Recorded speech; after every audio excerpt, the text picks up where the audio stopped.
Did I dream it? Or did I really see Sky Whitney's twin here last night? Valerie, you are the only person who can prove that I am the real Skylar Whitney. You have to help me. I would like to be able to help you, I really would. But I can't be certain who you really are. But Valerie, you met me in San Moritz. You can't have forgotten that. No, I haven't forgotten that. But it was years ago. And I thought that the man here in Monticello was the same man that I knew in St. Moritz. Do you realize the kind of adjustment you're asking me to make? To accept you as Skylar Whitney? But don't you see? The man just had my face and my identity. He wasn't me.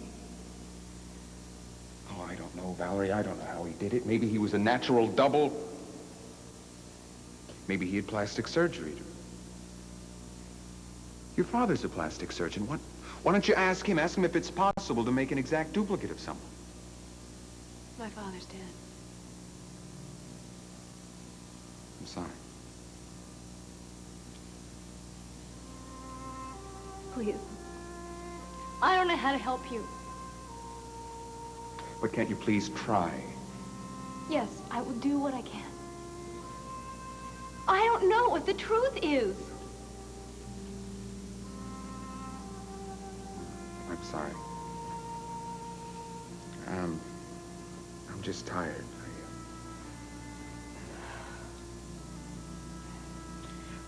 Maybe I ought to go. Are you not feeling well? No, it's just I get these headaches.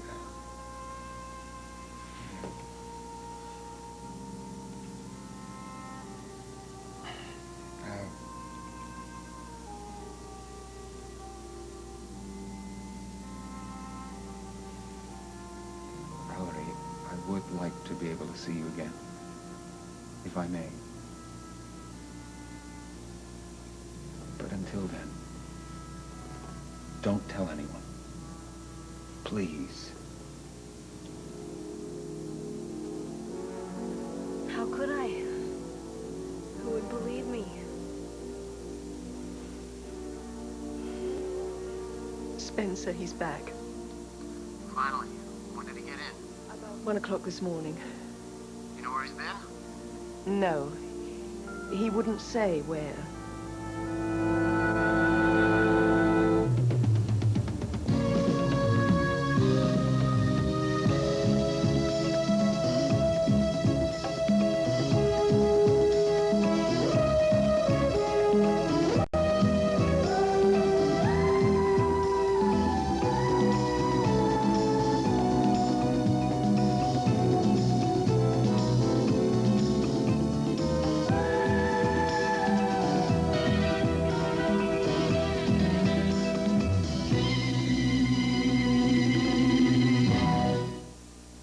Libby, just let him rest for a while. I'm sure he needs it. And when he gets up, try to find out where he's been, what he did. We'll talk later. Don't you ever get tired of eavesdropping, Nora? Nope, never. What's going on anyway? You're prying again. Was it that sick friend of yours again, Spencer? If you must know, yes. He wandered off again last night. His wife was worried about him. I've heard of that kind of illness. It comes in a bottle, doesn't it? Everything's all right now, Nora. He's back. You know, your friend wasn't the only person missing last night. Meaning? Mrs. Whitney didn't come home last night either. Are you sure of that? I just went upstairs to see if she might be in a room. The door was open, so I went in. Her bed hasn't been slept in. So, she didn't come home last night. So what? She didn't come home from her date, which means she slept in someone else's bed. Why don't you mind your own damn business, Nora? My dear Spencer, there's no reason to be hostile. I'm not criticizing your precious Mrs. Whitney. I'm merely commenting on her recreation, that's all. You're never satisfied until you know everything, are you? Oh, no, not everything. Just whose bed she's sleeping in. You never know when that information's gonna come in handy. Why are you so hateful of everyone anyway? That's unjust, Spencer. I don't hate everyone. Just a well-chosen few. Someday, Nora. Yes, Spencer. Never mind. I've got work to do. I suggest you find something to do as well.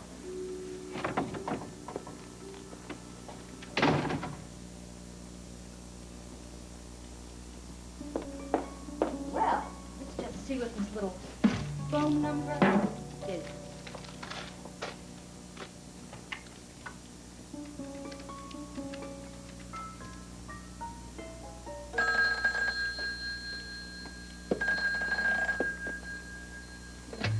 Hello.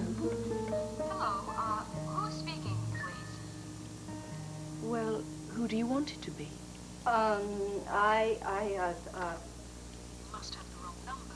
Well, a friend of mine, I'm sorry, wrong number. Nora, where's Mrs. Whitney? Have you seen her this morning? No, Mrs. Saxon, she didn't come home last night. Oh, Would you like some breakfast? yes, thank you. I'll tell Spencer.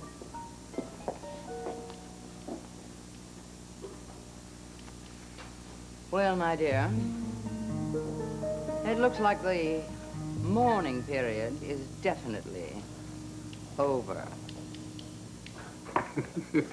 Hey, fellas, gentlemen. Gentlemen, I give you the Whitney Theater. Yeah. And whatever lies beyond. Here as it lays. I gotta hand it to you, Smiley. Your scheme worked like a well-oiled machine. It was a smashing success. Oh, you mean there was ever any doubt? Yes, there was. You Kidding? Jinx meeting Raven, and then Mrs. Saxon recognizing Lance Halliday as Johnny? Not to mention the untimely return of Buffy Revere. Yeah, there was a lot of doubt. Hey, details, fellas, that's all. You gotta, the trick is to grab the moment and turn adversity into advantage. You're diabolical, you know that? Thanks. Can't believe it. Raven Whitney has spent the night in jail. It's a good thing she was never in jail before. That's right, because she'd know that a police matron has to accompany a woman prisoner at all times. You sure do know a lot about the personnel and correctional institutions, Smiley. You're about as likable as an open grave, Jimbo. Thanks, Smiley. Yeah. So, the lawyer routine went all right, huh? Well, of course it went all right. I am a lawyer. Well, why wouldn't she believe me? She told you everything just like it happened? Exactly like it happened, every detail. She claims that she's didn't ever intend to kill Jinx Avery, that they were struggling for the gun. Smiley, I felt at that exact minute like saying, you see, that's exactly what Gavin Wiley meant. He never intended on killing Gunther Wagner. No, that's no good. You can't. I'm glad you didn't do that. You can't do that. It's too soon. Too soon. We got too far to go. What do you mean? Too far to go? Hey, look, Smiley, when I was in that jail cell last night, she was scared half to death. I mean, you know, this may be a joke to us, but that fear last night was real. You know, I started to feel sorry for her, really. I did. I think this has gone far enough. I think we ought to tell her right now this is all a hoax. Yeah, Smiley, I was going to talk to you later today about it. I want this whole thing stopped. What is with you people? Are you nuts? What's the matter? You're wrong and you're wrong. We're within arm's reach of it being successful. Well, we can't give up. We gotta wait until we're holding it. What's the matter with you? Hey.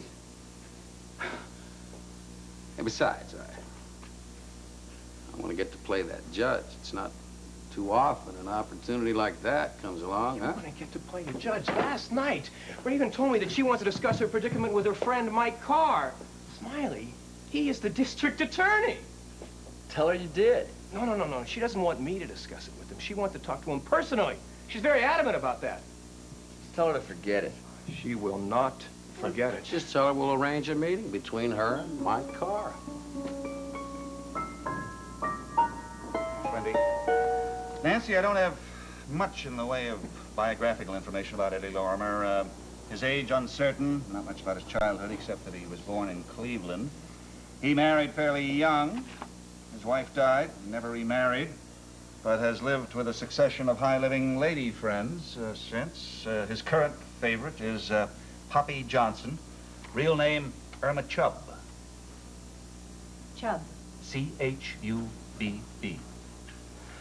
Lorimer's activities in New York, selling guns to both the domestic and overseas markets, all transactions illegal, and all under the protection of an organization big shot named Constantine.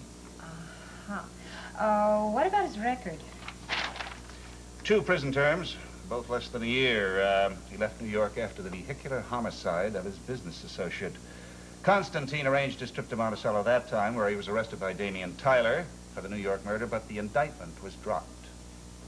Apparently Lorimer has reappeared in Monticello again, now running the salvage company formerly controlled by Lucky Mitchell, underworld boss. Mr. Mitchell, by the way, as you know, is now deceased. Uh-huh. Not of natural causes.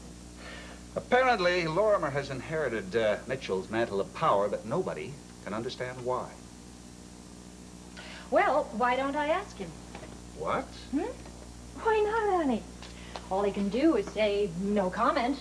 Nancy, if I were you, I'd be very careful about what you ask Mr. Lorimer. I mean it. Now, I'm surprised you even got the interview. Guys like that are very shy with reporters. They grow a lot better in the dark, like fungus. Darling, who knows why he granted me the interview? It's going to be interesting, to say the least. And you have been very helpful. Thanks, sweetheart. Oh, thanks for the coffee. Yeah, bye. Nancy? Well, at least it explains this picture. He was outside the Whitney Theater that day.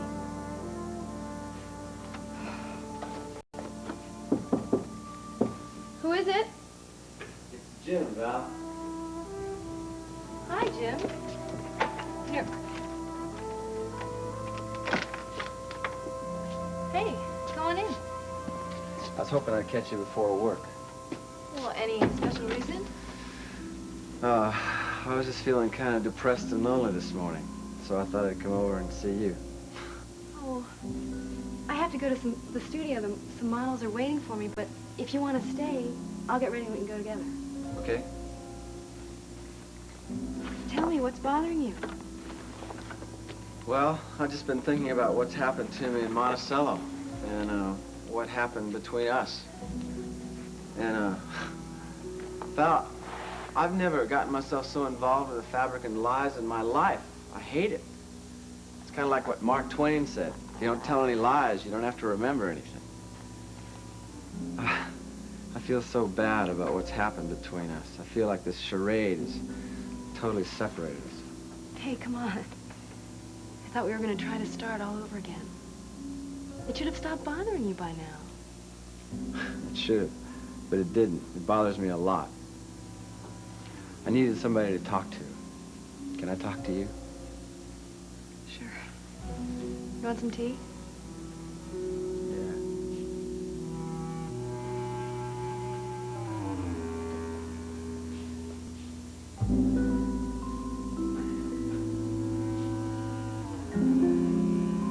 Morning, Winnie. Any coffee? No. Oh, damn. You slept well, didn't you? Yes. I did. I was very tired. No wonder after your late night revels. I hope you had a good time at least. I wouldn't say that, no. Skylar, where did you go? Can't you see it was really wrong of you to just disappear like that? Can't you understand how worried I was? You might have been ill again. I'm sorry. I'm sorry. I went to see Valerie Bryson. Oh. So you ignored everything Spencer and I warned you about.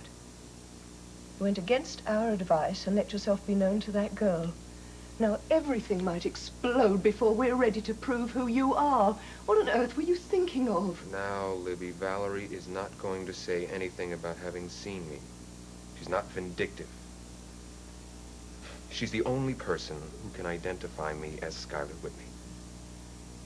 What makes you think she'll help you? Well, she's not likely to forget the fact that I proposed marriage to her. You actually proposed to that child. Well, yes, I did, but I knew that she wouldn't accept, and that she would be flattered. I'm ashamed to say that it really was just an exercise in ego. After seeing her last night, though, I've begun to wonder if perhaps it wouldn't have been such a bad thing after all if she had said yes. You don't need her help. You have Spencer and me. The moment I need all the help I can get. Why have you stopped trusting us, Sky? Why have you decided to make these decisions all by yourself? You know very well why, Libby. Too many years have passed. I'm tired of waiting around for what belongs to me, and I'm gonna go take a shower. You could mess up everything we've done for you. You know how hard we've worked on your behalf. Don't worry, Libby. I'll still show my gratitude in time. And in a very tangible fashion. Excuse me. You can never repay all we've done for you, Skylar.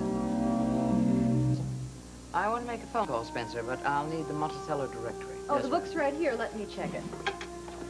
A friend of Mrs. Whitney's, named Halliday, Lance Halliday. Lance Halliday? No, there's no one here by that name. Then the number must be unlisted. Well, let me check with the operator. Maybe she can... No, that's quite all right, Nora. Thank you just the same. That will be all. Listen to me, you donkey. I run a legitimate business. You understand that? I don't play silly games. When I tell you the check is in the mail, the check is in the mail. What do you take me for, some kind of a deadbeat? Well, I'll tell you what. You send me another letter like this, I'm gonna come down here. I'm gonna make you eat that typewriter, key by key, A to Z. You understand me? You piece of garbage. Mr. Lorimer, this is Nancy Carr. Oh, Mrs. Carr, what a surprise. Hello. Have a seat. Make yourself comfortable. Thank you. You want some coffee, honey? Poppy, we don't call ladies, honey, okay? You call me honey? I'd love some coffee, thank you. How do you like it? Oh, just black, thank you. Yuck! How can you drink it that way? Poppy, do me a favor. Just get the coffee, huh? Okay? Go ahead. Okay. So, here we are, finally, huh? Yes, and, frankly, I'm rather curious as to why you wanted this interview. Well, you know, I like to keep in good touch with the press, you know, good public relations, that kind of thing. Mm-hmm. Yes, I know you have had some bad press in the past. Last time you were in Monticello. Well, that's all right. I really like this little town. In fact, that's one of the reasons I set up my business here. I see.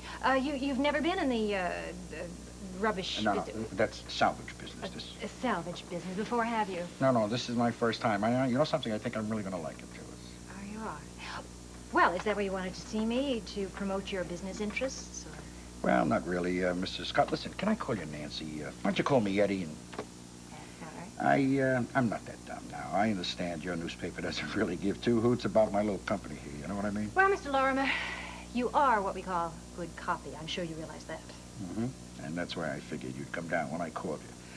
You see, what I really want out of this little sit-down meeting of ours is, I want you to give me a little helping hand. Now, what do you mean? Well, I want your help in correcting some wrong impressions people may have about me and about my business. Here you go, honey. Oops. Sorry. Here you go, lady. 1 black coffee. Want me to take some notes, baby cheeks? Oh, sorry. I mean, Mr. Lorimer. Listen, Poppy, do me a favor. Take a 3-hour lunch, go shopping, see if you can find the rest of that dress, okay? Go ahead. Nice kid, huh? Yeah.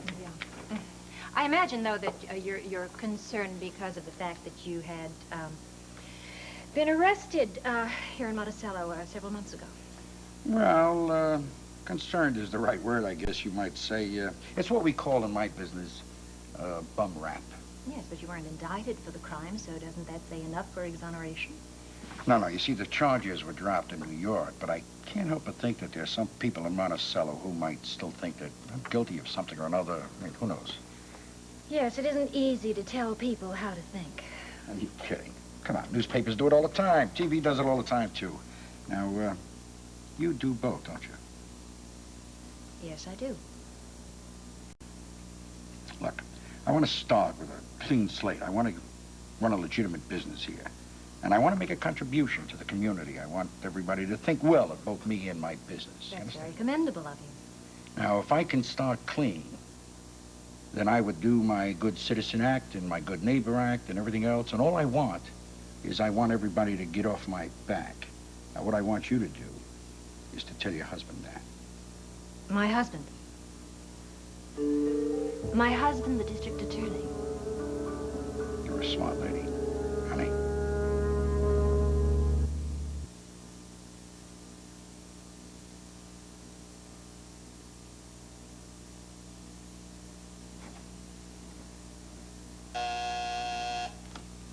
Yes, Wendy? A reporter? From where? that's funny. I don't have anything in my appointment calendar. Well, I've got a few minutes to spare. Why don't you bring him in?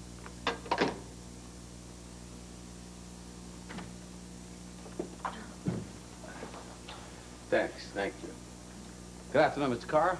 My name is Phil Barnes. I'm with the Monticello Star. I'm doing a series of articles based on white-collar crime. And personally... Well, Mr. Barnes, excuse me, but I hope you'll understand if I can't give you too much time. No. Hey, I know you're a busy man, but I would like to have just a couple of comments from you. I'll put on this tape recorder, if you don't mind. Just take a second or two. Hey, what a great-looking tie that is. I seem to